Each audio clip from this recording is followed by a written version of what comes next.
Assalamualaikum warahmatullahi wabarakatuh. Perkenalkan, nama saya Indri Sekarningsih, mahasiswi Fakultas Tarbiyah Program Pendidikan Islam Anak Usia Dini, Sekolah Tinggi Agama Islam Al-Aqidah Al-Hasimiyah, Jakarta. Di sini saya akan menjelaskan mengenai neosufisme dan pengaruhnya di Indonesia. Sebelumnya, pertama-tama saya ucapkan puji syukur atas kehadirat Allah Subhanahu wa Ta'ala yang masih memberikan nikmat iman dan sehatnya kepada saya, sehingga saya dapat menyelesaikan tugas UTS ini tepat pada waktunya. Tak lupa selawat teriring salam semoga tetap tercurah limpahkan kepada junjungan kita bersama, yakni Nabi Muhammad SAW, kepada keluarganya, kepada sahabatnya, dan kepada kita selaku penerus risalahnya. Tak lupa saya ucapkan terima kasih kepada Bapak Hifzon Esos IM Hum selaku dosen pengampu mata kuliah Sejarah Islam Nusantara. Neosufisme dan pengaruhnya di Nusantara. Istilah neosufisme terdiri dari dua kata, yakni neo dan sufisme. Neo berarti sesuatu yang baru atau yang diperbaharui. Sedangkan sufisme berarti nama umum bagi berbagai aliran sufi dalam agama Islam. Dengan demikian, neosufisme dapat diartikan sebagai bentuk baru sufisme atau pembaruan sufisme dalam Islam. Menurut Fazlur Rahman selaku penggagas istilah ini, neosufisme adalah reform sufisme yang telah diperbaharui. Beliau mengatakan bahwa neosufisme adalah reform sufis, yang maksudnya adalah sufisme yang telah diperbaharui. Neosufisme mengalihkan pusat pengamatan kepada pembinaan semua sosio-moral masyarakat muslim.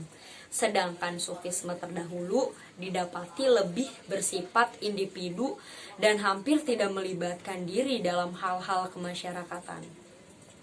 Oleh karena itu, karakter keseluruhan dari neosufisme adalah puritanis dan aktivis. Puncak neosufisme bertujuan untuk memperkuat iman dengan pemikiran amal soleh dan mengabdi ke tengah masyarakat.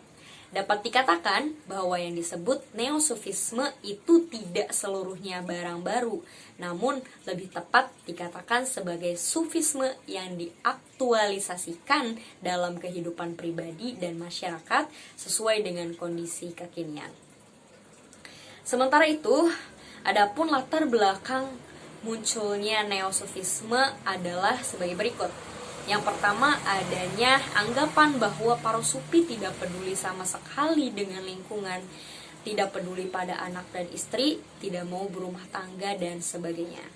Kemudian yang kedua, adanya anggapan bahwa para sufi mempunyai derajat khawas atau elit, sedangkan mereka yang berada pada derajat awam atau umum. Kemudian yang ketiga, adanya anggapan bahwa Ittihad oleh Abu Yazid Al-Bustami dan Hulul oleh Abu Mansur Al-Hajjaj dinilai oleh kalangan ulama tidak logis, mustahil terjadi dan bertentangan dengan ajaran Islam. Kemudian yang selanjutnya akan kita bahas ialah mengenai pengaruh neosufisme di Nusantara. Tidak bisa dipungkiri bahwa pengaruh ajaran sufisme di Nusantara, khususnya setelah Araniri meniupkan ajaran neosufisme yang menekankan pada unsur ortodoksi Islam dan juga cenderung pada sikap aktivis. Adapun beberapa pengaruh neosufisme di Indonesia, diantaranya adalah yang pertama, menjadi perangsang semangat perlawanan dan juga berhasil memperkuat solidaritas masyarakat untuk melawan kolonialisme. Kemudian yang kedua, menjadi paku penguat dari berbagai keyakinan dan etnik budaya agar bisa bersatu karena yang sebelumnya belum dapat terorganisir dalam suatu struktur yang solid. Kemudian yang ketiga, yakni penguat keyakinan karena kuatnya dorongan dari para ulama atau pemimpin tarekat beserta santri-santrinya kepada masyarakat juga pemimpin Indonesia pada saat itu untuk bisa melawan dan menumpas kolonialisme. Neosufisme mencoba untuk mengkombinasikan pola tasawuf yang melibatkan dua kekuatan berdimensi eksoterik dan esoterik dalam Islam. Eksistensi neosufisme dikombinasikan dalam suatu bingkai pandangan dunia secara aktif dan penganjuran sikap hidup dalam mengambil bagian solusi bagi seluruh aspek kehidupan masyarakat.